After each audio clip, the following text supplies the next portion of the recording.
Muito bem, nós estamos aqui no município de Barro, a convite do secretário municipal de Agricultura e Pesca, Rivaldo Benício.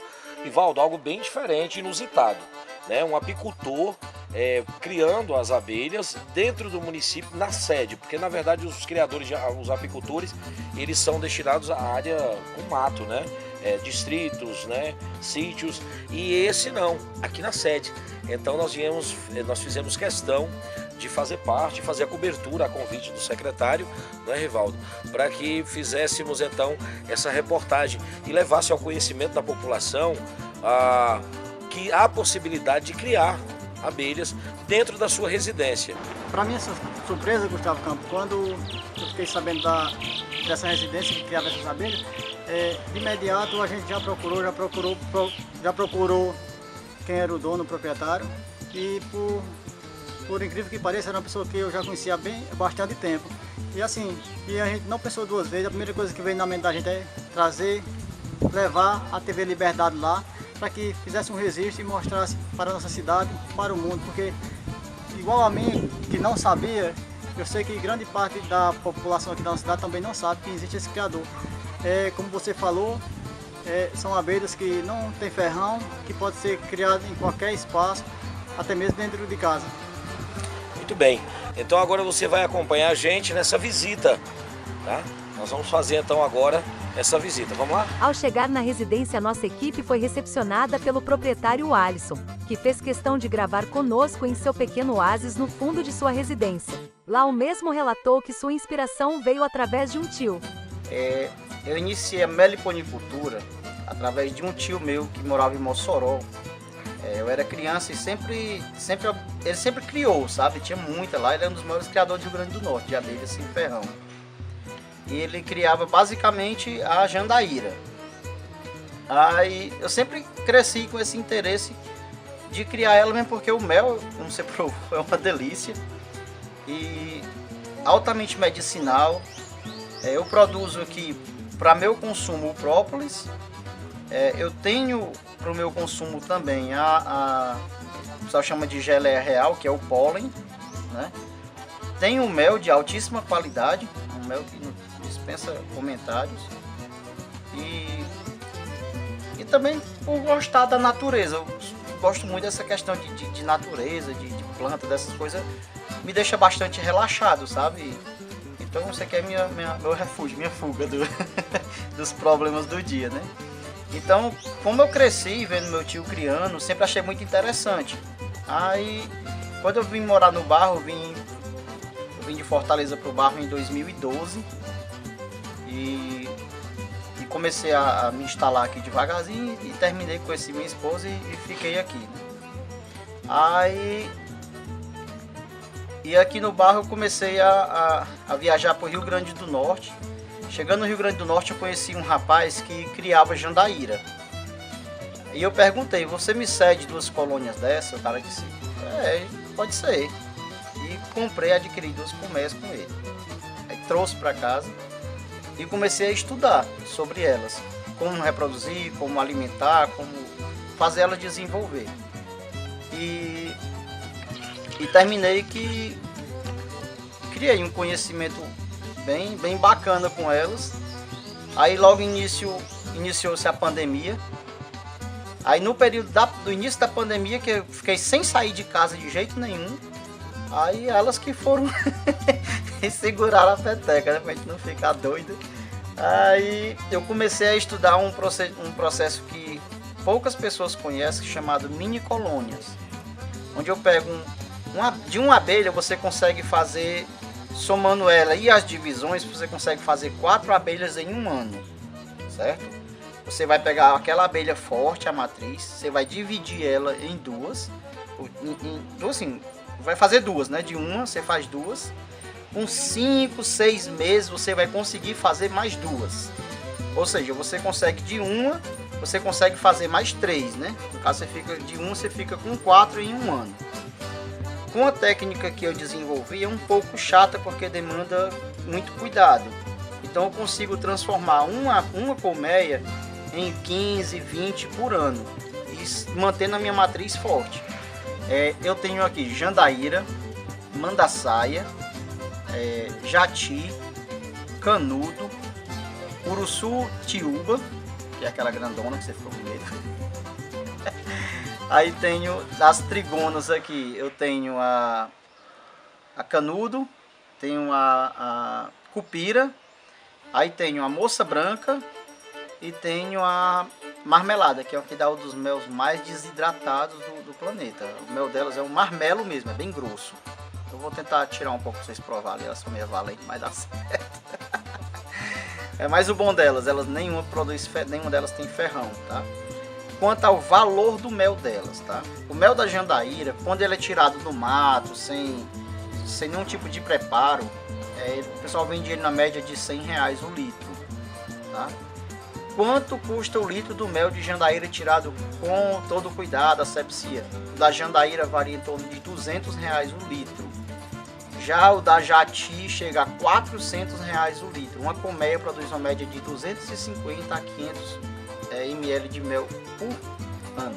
E deixa eu te fazer uma pergunta. Qual é o mel mais caro que hoje você tem aqui da jati, R$400 o litro. É um mel bem... O pessoal usa muito para fins medicinais, né? O mel ele é um bactericida, fungicida potentíssimo. Então, como nada se prolifera no mel, porque o mel ele tem uma propriedade nele que é desidratar as coisas. Por isso que não cresce nenhum tipo de micro-organismo no mel, de bactéria, de fungo. Por isso que o pessoal usa muito mel para... O pessoal gosta de pingar no olho, não sei o que e tal, né? Além das abelhas, Alisson tem outro mimo bastante peculiar. Aqui eu tenho a produção de rosas do deserto. Comecei por brincadeira também. Eu trouxe 2 vermelhas para minha mulher e dessas 2 eu conheci um produtor em Fortaleza. Fui para lá para comprar adubo. Eu queria conhecimento também, esse negócio todo, porque elas, apesar de serem bastante resistentes, porque são plantas de região muito áridas. O nome é rosa do deserto, mas elas são regiões não desérticas mesmo, elas ficam na extremidade dos desertos, né? Ali da Arábia, naquela região ali, tá? Elas não ficam no deserto mesmo não, na Somália, naquela região ali desértica, né? Então assim, eu notei que elas têm o deserto é um dos maiores produtores de potássio, porque tem pouca chuva, então o lixiviamento é muito pouco. Elas têm uma necessidade de potássio e fósforo muito grande. Então assim, quanto mais potássio e fósforo você fornece para elas, mais bonita e mais gordinha elas ficam, tá? Então eu fui buscar esse conhecimento com um produtor, e desse buscar conhecimento eu trouxe mais de 10 plantinhas. E dessas 10 plantinhas eu trouxe mais 10 depois, e depois mais 10. Hoje eu tenho acho que 136, se eu não me engano. A última vez que eu contei, 136 diferentes. Eu utilizo a enxertia, cada planta dessa tem uma identificação, tá? Todas elas são identificadas. Essa daqui, essa é uma Cindy, essa daqui é uma Santa Claus, essa daqui é o Universo. Toda planta dessa tem chama de ID, uma identificação. E quando você tira um pedacinho dela e faz aquela técnica de enxertia, eu sei exatamente qual é a flor que vai nascer a partir daquele enxerto, tá? Então toda vez que eu faço um cortezinho daquele que eu coloco, eu sei qual é a flor que vai sair dali. Eu coloco a identificação, que eu vou ter que identificar, já eu faço a plaquinha para você ver. Pois é, aí além da rosa do deserto, eu comecei também aprendendo bonsai. Aí eu adquiri essa jabuticaba, ela era um bonsai, você vê, ela é tortinha ali e tal. Então eu comprei ela no jarrinho daquele de bonsai, há mais ou menos uns 10 anos atrás. E criei ela como bonsai, ela frutificava, tudo belezinha, só que bem pequenininha. Aí eu resolvi não deixar mais ela como bonsai, deixar ela crescer. Aí resolvi botar num vaso maior e deixei de fazer a poda de raiz, né? E deixei ela crescer e ela tá aí desenvolvendo super bem. Ela tá no final da produção, infelizmente, mas ela fica bem bonita quando tá com a produção mesmo valendo. Ela fica bem pretinha de jabuticaba, fica a mais linda do mundo. E junto com... a gente vai estudando, né? Vai aprendendo a mexer com rosa do deserto. E meio que uma coisa liga a outra e a gente vai ficando mais curioso sobre frutíferas e sobre estudo de solo, de substrato, de adubações. Então, de controle de pragas, que é um problema. Se você, toda planta que você tiver, você vai ter problemas com pragas, com insetos, com sugadores, e com rosa do deserto e com frutíferas não é diferente.